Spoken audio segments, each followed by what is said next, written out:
Olá, eu sou o Sky Kunde e nesse vídeo eu vou apresentar a contradição da figueira. Mas antes um breve resumo do caso. Jesus está com fome e vai até uma figueira procurar algum fruto para comer. Porém, só encontra folhas. Então ele amaldiçoa a pobre árvore,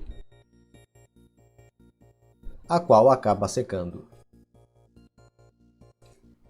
Então as perguntas são: quando Jesus amaldiçoou essa figueira e de que modo ela secou? Vamos ver. Primeiro vamos ver o que diz o Evangelho de Mateus. Pondo de modo resumido, Jesus faz sua entrada triunfal em Jerusalém. Provoca um tumulto no templo, ato conhecido pelos cristãos como purificação ou limpeza do templo. Cura coxos e cegos. Ué, só tinha coxos e cegos para curar. Então vai para Betânia e, no dia seguinte, volta a Jerusalém. Jesus sente fome. Avista uma figueira, mas ao chegar nela não encontra nenhum fruto. Então Jesus amaldiçoa a pobre árvore, a qual, segundo Mateus, secou imediatamente. O imediatismo da maldição é confirmado com o espanto dos discípulos. E os discípulos, vendo isto, maravilharam-se, dizendo: como secou imediatamente a figueira. Ok, então resumindo o que diz Mateus, Jesus amaldiçoa a figueira após a limpeza do templo e ela seca imediatamente na frente dos discípulos.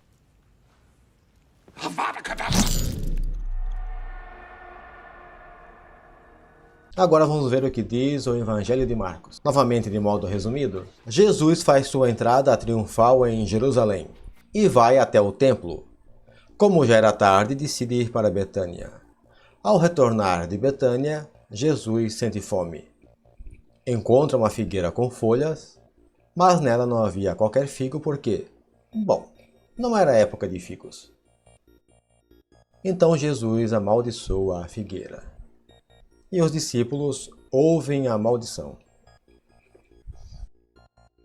Então perceba que aqui em Marcos, a figueira não seca na frente dos discípulos. Eles apenas ouvem a maldição lançada por Jesus. Continuando.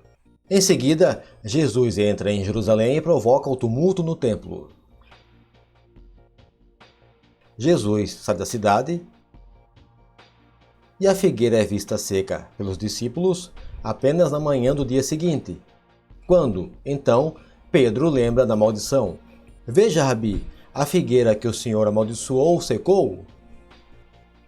Então vemos que em Marcos, diferentemente de Mateus, Jesus amaldiçoa a figueira antes de realizar a limpeza do templo. E em Marcos, a figueira não seca de modo imediato na frente dos discípulos. Ela é vista seca por eles apenas na manhã do dia seguinte, quando então Pedro lembra da maldição lançada por Jesus. E assim temos a nossa clara contradição entre os dois evangelhos. Calma, não feche o vídeo ainda porque eu quero fazer alguns comentários a respeito desse episódio. Essa passagem é um pouco estranha, ou muito estranha, e tem causado algum constrangimento aos cristãos, já que o bom Jesus, ou o Deus de amor, matou um ser vivo que poderia ser útil para outras pessoas. E lendo a passagem, fica a impressão que Jesus levou para o lado pessoal, como se a figueira não tivesse dado frutos de propósito só para irritar Jesus. Aliás, esse episódio lembra muito as histórias malucas dos apócrifos. Por exemplo, no Evangelho da Infância de Tomé,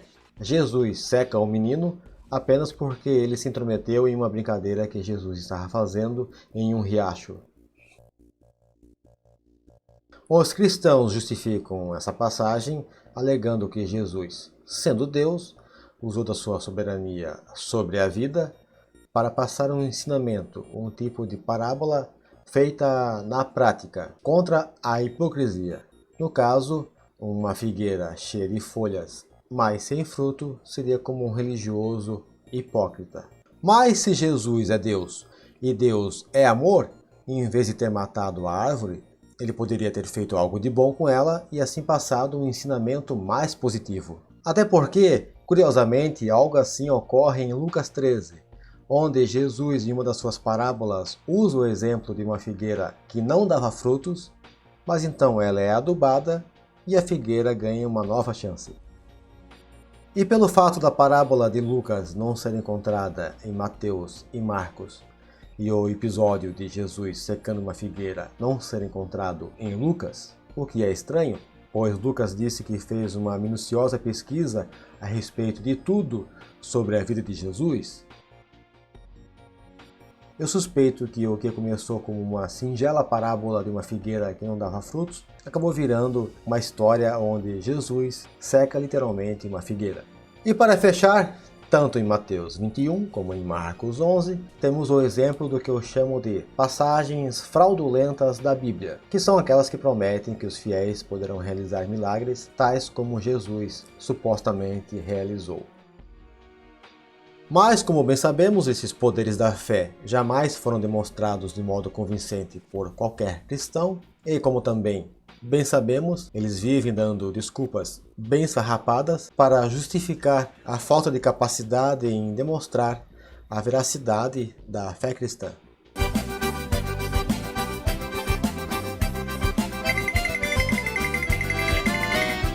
E então é isso, eu vou ficando por aqui.